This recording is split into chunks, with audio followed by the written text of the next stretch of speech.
காங்கிரஸ் கட்சியை பொறுத்தவரை தற்போது கிட்டத்தட்ட ஒரு 7 மாநிலத்தில் இந்த மாவட்ட தலைவர்கள் மாற்றம் என்பது தொடர்ந்து நடைபெற்று வருகிறது.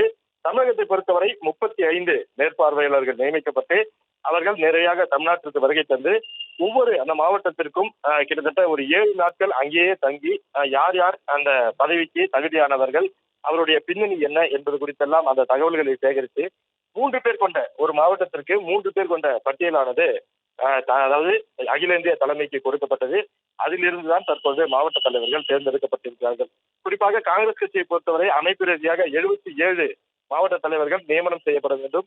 தற்போது 71 மாவட்ட செயலாளர்கள் மட்டுமே நியமனம் செய்யப்பட்டிருக்கிறார்கள். 6 மாவட்ட செயலாளர்கள் இன்னும் மாவட்ட தலைவர்கள் நியமனம் செய்யப்படவில்லை.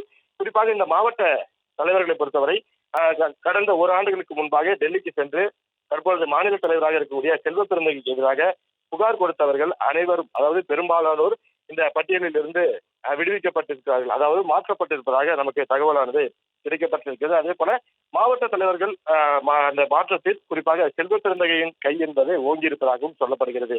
அதே போல திமுகவுடன் தான் கூட்டணி என்பதில் உறுதியாக சொல்லி வரக்கூடியவர், தொடர்ந்து சொல்லி வரக்கூடியவர் மாநில தலைவர் செல்வ பெருந்தகை. இந்த நிலையில்தான் இந்த மாற்றத்தில் பெரும்பாலானோர் செல்வ பெருந்தகைக்கு ஆதரவாளர்கள் என்றும் சொல்லப்படுகிறது. குறிப்பாக இந்த டெல்லியில் முகாமிட்டு செல்வ பெருந்தகைக்கு எதிராக அந்த புகார் கொடுத்த பின்னணியில் மாணிக்கம் தாக்கூரும் KS அழகிரியும் இருந்ததாக கூறப்படுகிறது. குறிப்பாக அந்த டெல்லியில் முகாமிட்டு செல்வ பெருந்தகைக்கு எதிராக புகார் கொடுத்த 25க்கும் மேற்பட்ட அந்த மாவட்ட தலைவர்கள் தற்போது மாற்றப்பட்டிருப்பதாகவும், ஏற்கனவே இருந்த மாவட்ட தலைவர்களில் ஒரு சிலர் மட்டுமே, அதாவது சொற்ப எண்ணிக்கையில் மாவட்ட தலைவர்கள் மட்டுமே தற்போது மீண்டும் நியமனம் செய்யப்பட்டிருக்கிறார்கள்.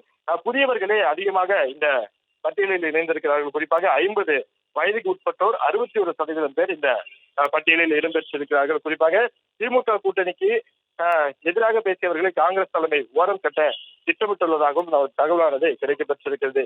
அதே போல இந்த மாவட்ட தலைவர்கள் நியமனம் மூலம் திமுகவுடன் தான் எங்களுடைய கூட்டணி தொடரும் என்பதை உறுதியாக காங்கிரஸ் சொல்வதாகவும் நமக்கு தகவலானது கிடைக்கப்பெற்றிருக்கிறது. அதே போல டெல்லியில் முகாமிட்ட அந்த மாவட்ட தலைவர்கள் தற்போது மாற்றப்பட்டிருக்கிறார்கள். அவர்கள் ஏற்கனவே இவர்கள் எல்லாம் அந்த மாவட்ட தலைவர் பதவி என்பது வரும்பொழுது இவர்கள் எல்லாம் மாற்றப்படுவார்கள் என்று சொல்லப்பட்டது.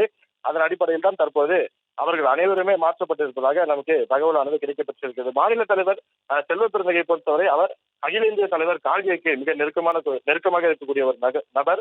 அதே போல செல்வ பெருந்தகையுடைய பேச்சிற்கு அகில இந்திய தலைமை முக்கியத்துவம் கொடுத்து வருவதாகவும் நமக்கு தகவல் சொல்லப்படுகிறது. தற்போது திமுக கூட்டணியா அல்லது வேறு கூட்டணிக்கு காங்கிரஸ் செல்லுமா என்று ஒரு அரசியல் களத்தில் பரபரப்பு நிலை வரக்கூடிய நிலையில் இந்த மாவட்ட தலைவர் நியமனம் மூலம் காங்கிரஸ் கட்சி திமுகவுடன் தான் கூட்டணி உறுதி செய்கிறது என்பது குறித்து நமக்கு தகவலானது கிடைக்கப்பெற்றிருக்கு.